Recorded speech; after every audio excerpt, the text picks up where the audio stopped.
Assalamualaikum warahmatullahi wabarakatuh. Kami dari kelompok 4. Di sini kami akan mempresentasikan artikel kami dengan judul Implementasi Teori B.F. Skinner dalam Pembelajaran Akidah Akhlak. Belajar merupakan suatu proses pada diri manusia dalam rangka untuk mencapai berbagai macam kompetensi, keterampilan, dan sikap. Kemampuan manusia dalam belajar merupakan karakteristik yang membedakan manusia dengan makhluk lainnya. Dalam kaitannya dengan belajar, tentunya banyak tokoh-tokoh dengan teori-teori belajar yang ditemukannya. Salah satunya yaitu B.F. Skinner dengan teorinya operant conditioning. Teori operant conditioning atau teori pengkondisian ini merupakan suatu penguatan pada perilaku operan yang mana dapat menimbulkan perilaku tersebut dapat terulang kembali atau mungkin menghilang sesuai dengan keinginannya. Pada dasarnya, Skinner mengartikan bahwa belajar sebagai suatu proses perubahan perilaku. Perubahan perilaku yang dicapai sebagai hasil belajar tersebut diperoleh melalui suatu proses penguatan perilaku yang muncul, yang sering disebut dengan operant conditioning. Berdasarkan penelitian yang dilakukan oleh Skinner, unsur terpenting dalam belajar merupakan sebuah penguatan. Penguatan yang terbentuk melalui stimulus respon, yang mana akan semakin kuat apabila diberikan penguatan positif, seperti halnya pemberian hadiah atau penghargaan. Di sini saya akan melanjutkan penjelasan dari Mbak Nila Ferry, yaitu tentang pembelajaran akidah akhlak. Yang pertama yaitu pengertian pembelajaran akidah akhlak.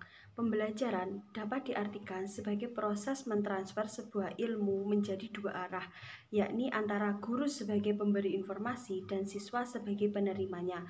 Apabila suatu pembelajaran ingin berhasil, maka harus ada kerjasama yang baik antara kedua belah pihak tersebut. Adapun akidah secara bahasa artinya simpulan, ikatan, sangkutan, perjanjian, dan kokoh. Secara Kamus Besar Bahasa Indonesia, akidah merupakan kepercayaan dasar, keyakinan pokok. Dalam kajian Islam, akidah diartikan sebagai tali pengikat batin antara manusia dengan Tuhan Yang Maha Esa yang patut disembah dan pencipta alam semesta. Sedangkan akhlak secara bahasa artinya karakter, tabiat, atau budi pekerti, moral. Secara istilah, akhlak sebagai tingkah laku yang tertanam dalam jiwa seseorang sehingga muncul secara spontan bila mana diperlukan dan tanpa memerlukan pertimbangan terlebih dahulu serta tidak adanya dorongan dari luar. Jadi dapat disimpulkan, pembelajaran akidah akhlak merupakan pembelajaran yang penting dalam mencetak karakter siswa yang sesuai dengan nilai-nilai keislaman dalam berperilaku dan berinteraksi kepada Tuhan, sesama manusia, dan alam. Yang kedua, karakteristik materi akidah akhlak. Yang pertama, pendidikan akhlak merupakan mata pelajaran dasar yang terletak dalam agama Islam yang bersumber dari Al-Quran dan Hadis. Yang kedua, prinsip dasar materi akidah akhlak. Prinsip dasar materi akidah akhlak dibagi menjadi 5. Yang pertama, akidah merupakan keyakinan yang kokoh di dalam hati dan jiwa manusia yang diperkuat dengan dalil nakli maupun akli. Yang kedua, akhlak merupakan pembentukan kepribadian dan berakhlak mulia dan meninggalkan akhlak tercela.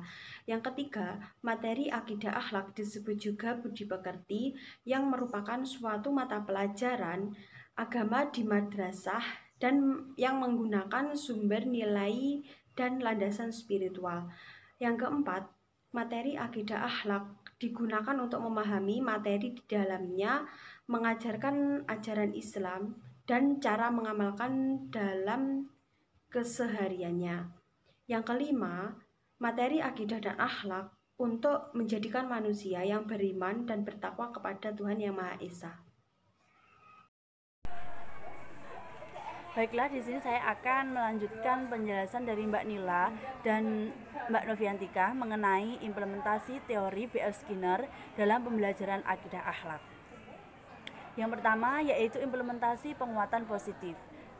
Menurut teori ini sendiri, teori B.F. Skinner yaitu perubahan dapat dilihat dengan adanya perilaku, karena belajar merupakan perubahan perilaku dari seorang siswa atau peserta didik.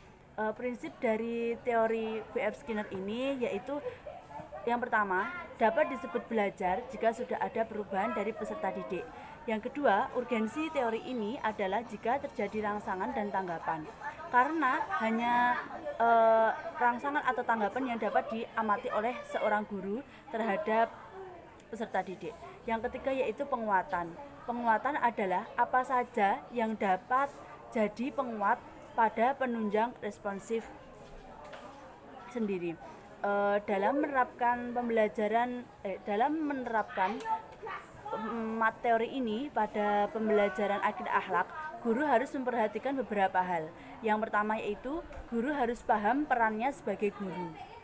Yang kedua, guru harus mengetahui respon atau tanggapan yang diberikan oleh peserta didik atas teori yang telah diberikan oleh seorang guru.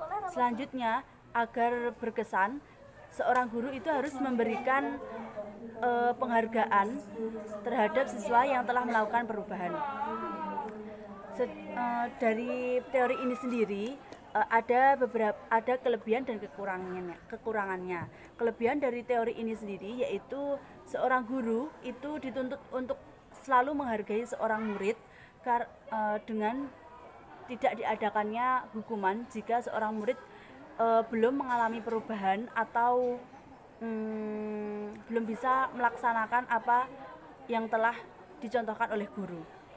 Sedangkan kekurangan dari teori ini sendiri yaitu berkaitan dengan penerapan hukuman yang telah terjadi karena tadi kelebihan dari teori ini yaitu adanya sifat menghargai dan tidak ada hukuman. Contohnya seperti halnya seorang guru memberikan reward atau penghargaan kepada seorang siswa karena dia telah mengalami perubahan terhadap pembelajarannya dan berdampak pada siswa yang lainnya yang belum mengalami perubahan, itu mereka tidak mendapatkan reward dari seorang guru. Jadi mungkin ada kecemburuan sosial di antara mereka atas reward yang telah diberikan oleh guru. Jadi seorang guru harus pandai-pandai memberikan motivasi agar membangkitkan rasa belajar seorang siswa agar dia mendapatkan apa yang telah didapatkan oleh teman-temannya yang sudah mengalami perubahan tadi. Mungkin sekian penjelasan dari kami. Ada kurang lebihnya kami mohon maaf. Jika ada yang belum dipahami bisa ditanyakan kepada kelompok kami. Sekian, wassalamualaikum warahmatullahi wabarakatuh.